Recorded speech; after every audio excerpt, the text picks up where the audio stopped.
It's intermission time. It's great to get out to the movies. I'm Megan Braun, and I host this podcast called Intermission. It's produced by The Synagogue, and our show is really a show meant to get to know our guests through the films that they love and what those films say about them, along with like promoting the projects you work on. So for the listener, can you tell them who you are, what you do, and then what the film we'll be talking about today is? I'm Matthew Shear. I'm an actor and now a writer-director with my first feature called Fantasy Life. Okay, so this is a question we ask everyone that comes on the show to be a little bit introspective. But if you were to pick a film that describes where you are in life right now, what comes to mind? So I'm sort of torn between, and again, this is like, it's just sort of a funny thing for my mind to be drawn to, because this is like the most sort of like attention and exposure I've ever gotten as the, artist. And I'm thinking about two Coen Brothers movies, Inside Llewyn Davis and Barton Fink. You're kind of giving the vibe of the main character in both. Well, just the brown hair, I guess. Yeah, because I'm like, I think both of those characters, the Oscar Isaac and John Turturro characters, they're both like, they sort of believe in their work, and they're in a situation where like they can't catch a break. And that is like not exactly where I'm at currently, but like I guess the thing that I maybe am realizing, reflecting on it, is that like the sort of journey of being an artist is the in some ways like just the tension of like waiting for the other shoe to drop. Like you're always sort of kind of on the edge of some kind of challenge. Yeah, those movies, like they have a mood. They're sort of in a way similar. Like they both have this creative intensity and sort of misalignment that is really kind of where I live. Like the sort of attention naturally in the larger scheme of the Hollywood machine. My movie is not like necessarily going to be making the biggest impact, but in my small world it is like a big moment. Yeah, just sort of reckoning with that and with what it really is to kind of be an artist, and know that it's not easy. And it is interesting because your film Fantasy Life, you directed, you wrote, you starred in, and it's your first feature, right? Yes.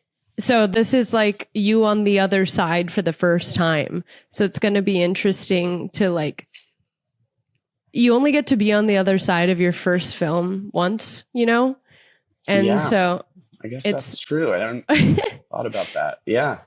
So I don't know. It'll be, I feel like a lot of our guests are first time feature directors or writers. And so it's interesting to see how this little like segment of time in their career will affect their future projects. And most of the time it doesn't even feel like, because they're on the press momentum of it by coming onto the podcast. So they're not really in the relishing of your success point yet. It's more of like, we're still in it, period. Yeah, totally. Totally. So it's a funny time to catch people at, because you're not yet settled. No. And it's nice to hear that you think people do settle at some point. I think so. Yeah, Because good. when I have other guests who then have like, there are a few films down the line. Yeah. I think it's like you find your groove a little bit. You're less like precious about, not precious about your films because you're always going to be precious about your films, but precious about like who you are as a filmmaker. I think like the stakes feel higher at the beginning, I would assume. Yeah, no, that's that's a useful perspective because I kind of look forward to it because it is, the journey of bringing this movie to its current point. There's so many mini versions of this moment. This is like the most definitive moment in the sense that it's like, it's like a book getting published. It's like gonna be out there so that anybody, if they wanted to, God willing, could see it.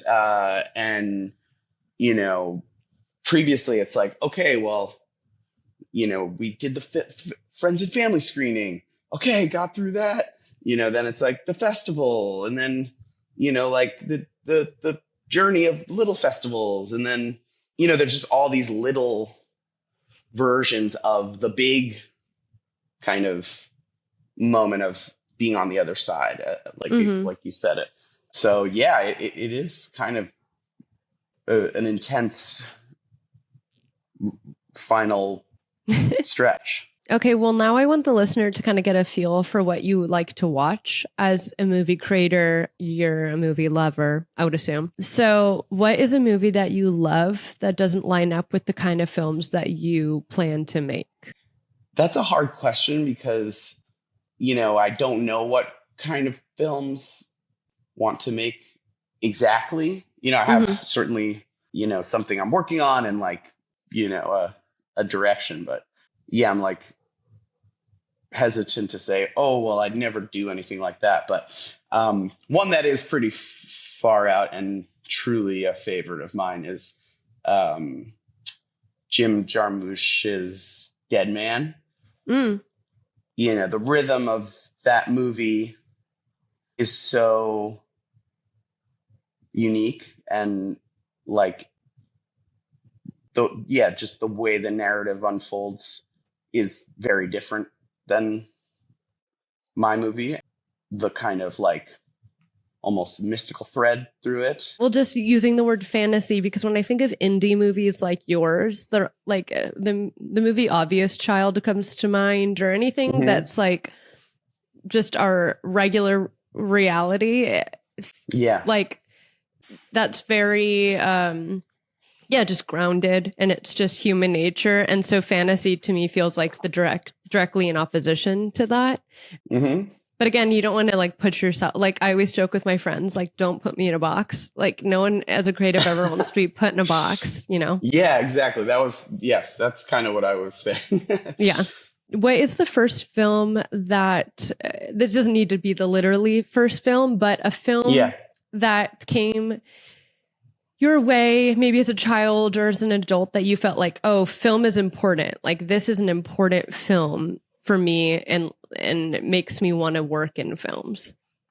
I didn't quite know at that point that I was very interested in acting, and I was, I was in high school and acting in plays, and I, was into movies. It was sort of like a good movie moment. The late 90s. Late 90s, early 2000s are my favorite movies. Oh my God. So many great movies. Just like a tangential thought before you answer this question. This is like a fun thing I like to think of, is asking people like if they know a movie that came, how like some people will say, oh, this news article came out the day I was born, and like someone would scrapbook that. Like I like to ask if people know like a movie that came out the year they were born. Like for me, I'm 30, so Trainspotting came out in 96. Do you know any movies that came out the year you were born? God, this is like not the way my brain works. Like I'm not, I'm like numbers and, math is not this is math for me. To me, it's like I'm not a zodiac person. I'm like, oh no, I'm the year of the train spotting. I was born in 1984. Mm-hmm. I don't know for sure if this was in 1984. I would love it if it was. But Videodrome, that would be David sick. Cronenberg movie, being born into Videodrome. Yeah, I like that. Okay, sorry, I cut off your last thought about the movie. Okay, yes. In my high school, I grew up in the suburbs of New York City, and I went to kind of like a well-funded public high school that had like good resources and had things like an elective when I was a senior in high school to take like an art of film class with one of the English teachers there. And that was like a really eye-opening experience to be in that class. I was into movies, but I hadn't really seen anything, classic or anything like that. And we watched Ingmar Bergman's The Seventh Seal. And they I'm kind of trying to remember if we finished the whole thing. We were watching like in 2 installments, like 2 classes, but the teacher projected it. We were like in a little conference room. And so we got to watch it on a, bigger screen. And that movie was I don't know, that was the first time I really connected with the movie on a kind of soul level. Mm-hmm. The lead character is this medieval crusader, and he's been to war, and he's coming home and doesn't know if his family's alive, whatever, and he has just seen all of this brutality, and he can't reconcile the idea that God could exist in this world, and it's just such a clear and poetic exploration of very basic existential questions in a movie. And I don't know, I had some learning disabilities when I was a kid, and I don't know, maybe I had never really encountered that sort of experience in a book necessarily, but I just sort of found something very kind of unique in that experience. And that was the moment that I just became completely involved in movies. It seems like out of all the mediums, it was the first one that kind of spoke to you. Like you said, rather than a book. Truly. Yeah. And I love books. I mean, I did later kind of really get into books, but movies have just consistently been, the medium that I've reached for to try and get guidance on my life. You are an actor, director, writer, but it seems like acting was what came first with your interest. So are there any performances that you've seen recently that you felt really drawn to? I know we just had the Oscars. It doesn't obviously need to be one of the performances in those films, but just someone you saw that you thought, I'm very compelled by this performance. I have a 1-year-old and a 4-year-old. And so I just haven't seen a ton of new movies. You know what's random to cut you off just real quick? Like I said earlier, how we have so many first-time filmmakers. I feel like we have so many guests that have new young children that have just made their first film. You are it's very common timing. I feel like you're kind of age range, having the first kid, just made their first film. There's a lot of you. That's amazing. Yeah, I think there is something I don't know, useful about having a bit, a baby. Yeah, and I feel like that experience of having a child was like, you know, gave me confidence that I could like make a movie, you know, because it was like, oh, I've been through this really involved, sleep deprived, you know, like doing anything you can to sort of make this living creature survive and flourish. Like, you know, that is kind of part of the filmmaking experience. Okay, sorry, I'm doing this again, but to backtrack to my initial question to you, a performance that compelled you. Performances. You know, around the same time, I watched Boiling Point and the series Adolescence. Stephen Graham? I think it's just Graham, right? He's an incredible actor. But anyway, I can speak, you know, to the performance, or at least my, you know, my experience of it. I just think I don't know, that there's like a incredible reality and kind of heartfulness to his style of acting. Like he feels so genuine to me. Yes, that's the word. Yeah, it's such a genuine performance. And there's so much kind of like kind of goodness in both of those characters. I mean, they're, you know, the one in Boiling Point is, you know, kind of less sympathetic in a way, but just, yeah, really feel for him. You know, he's clearly on the verge. So yeah, that I watched Adolescence and I was like, I had to see something else with him. I'm really glad you brought him up. I think he's so incredible. If someone only watched the movies that you love, what would they understand about you? I think they'd sort of be surprised by how serious a person I am. I'm not exactly sure how I come off, but I do like to joke and be light, and, you know, that's kind of my general disposition. But I think when I watch movies and when I really connect to movies, you know, I'm sort of dead serious about it. And so, like, I think that some of the films that I love are really sort of serious. That's a cool answer. I like that. I was thinking about myself if I were to answer that.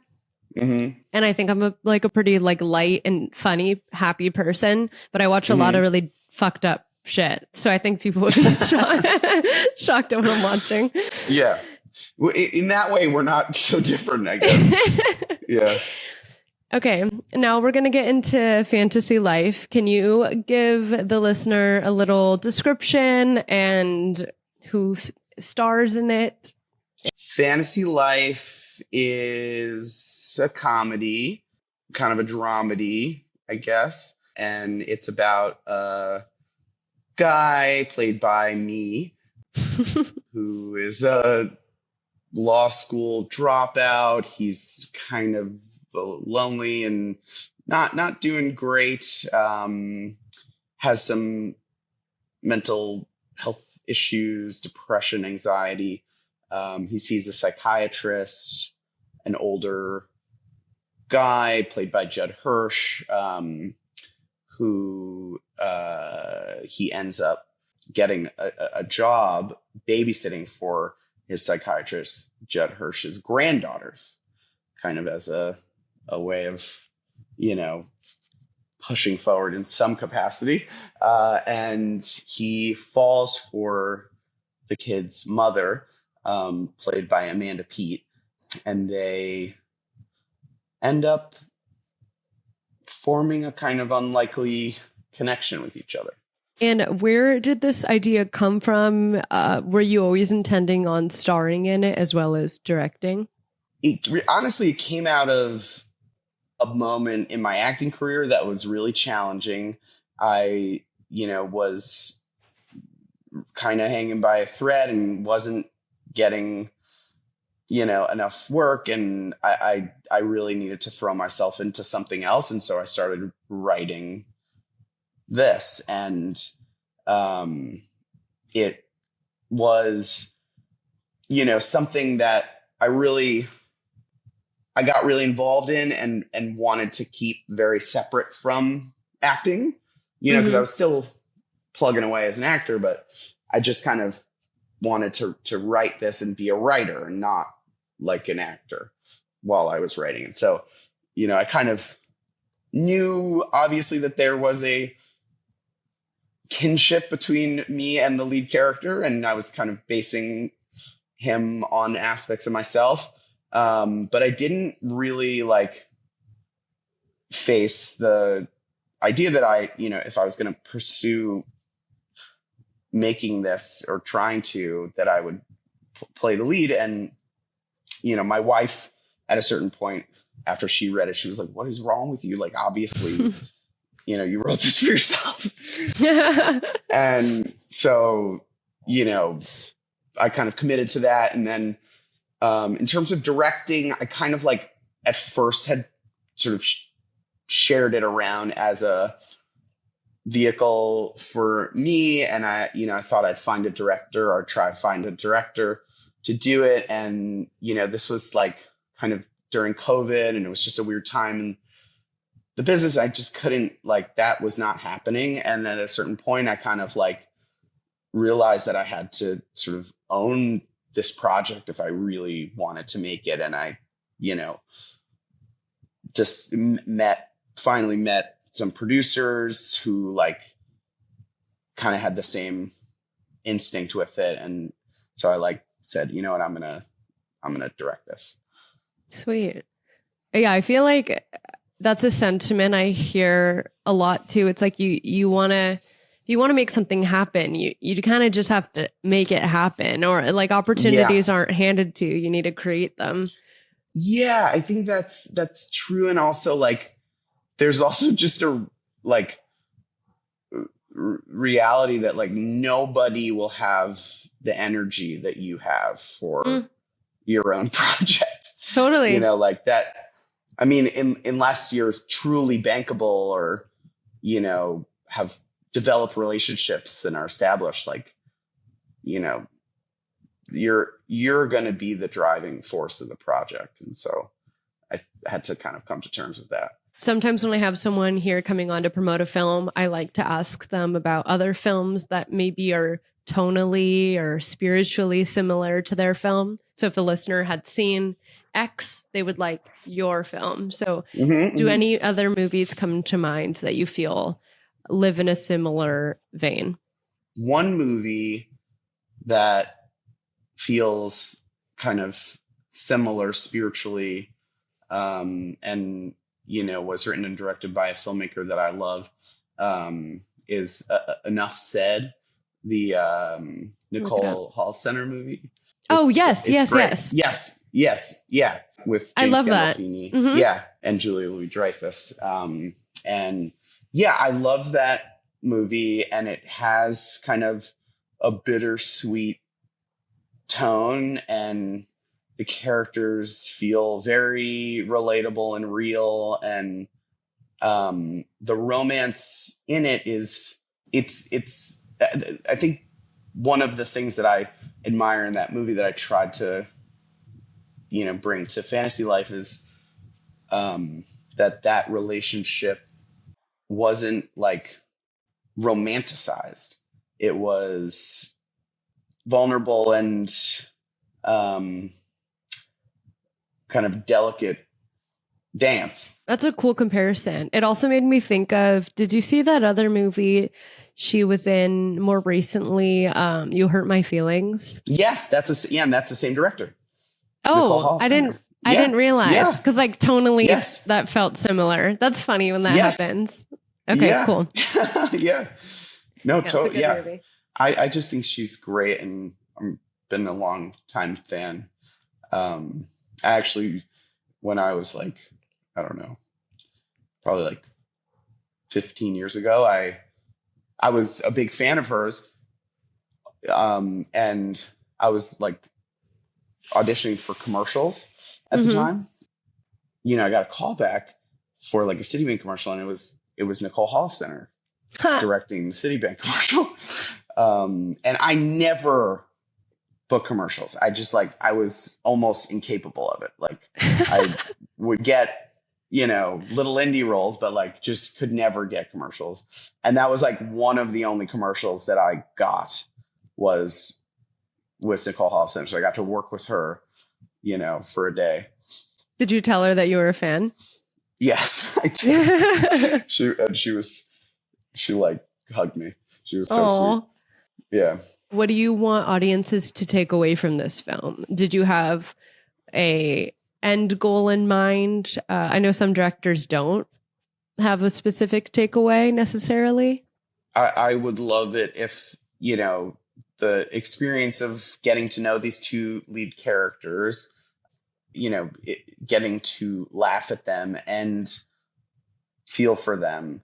But by the end, you sort of can relate to both of them and sort of understand why they were useful to each other in, you know, the time that they shared.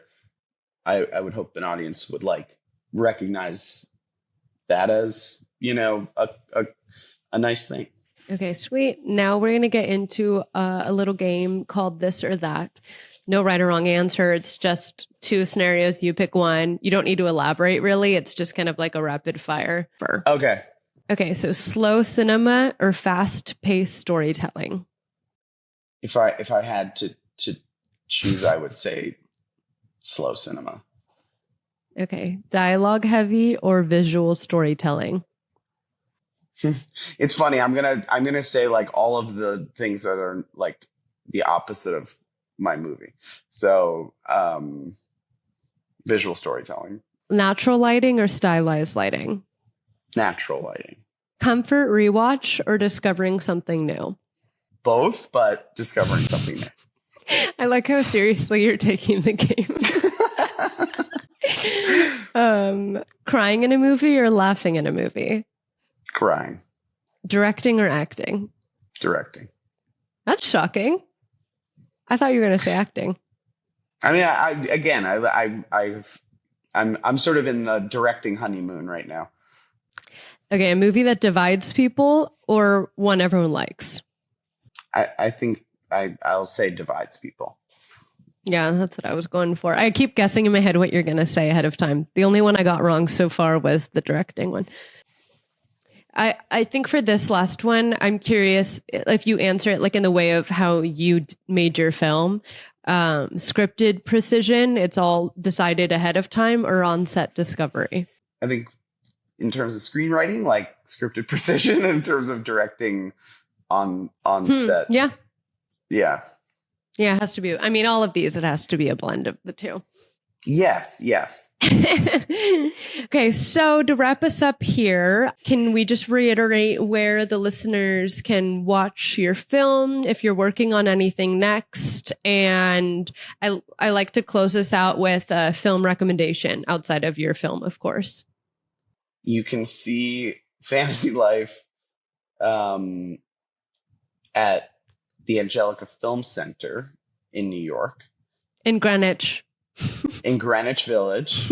Yes. Not Lower East Side, yeah. And then the following weekend, April 3rd, it's going to go to LA, where you live, and all over the country. Yeah. And you can figure out where to see it at fantasylifemovie.com. Sweet. I mean, and it's like out and I think beloved. So I don't know if it's such a, you know, useful recommendation, but I did love the Nirvana, the band. Oh, I still haven't seen that. Oh, you haven't seen it? Oh, no. Oh, it's great. Cool. Yeah. Okay. Yeah. I'm going to watch it. Yeah. My wife and I went to see it in the movie theater and we just loved it. It was so funny and bizarre and great. Sweet. Well, yeah. Thank you for coming on. I had a great time talking with you. Yeah, I did too. Good evening. If you enjoyed this episode, be sure to leave us 5 stars on Spotify, Apple, or wherever you get your podcasts. To stay in touch, follow our Instagram page at It's Intermission Time and share with your friends. As always, Intermission is produced by Jazeel Chu and Olivia Dean, and of course, hosted by yours truly, Megan Braun. This episode is brought to you by The Synagogue.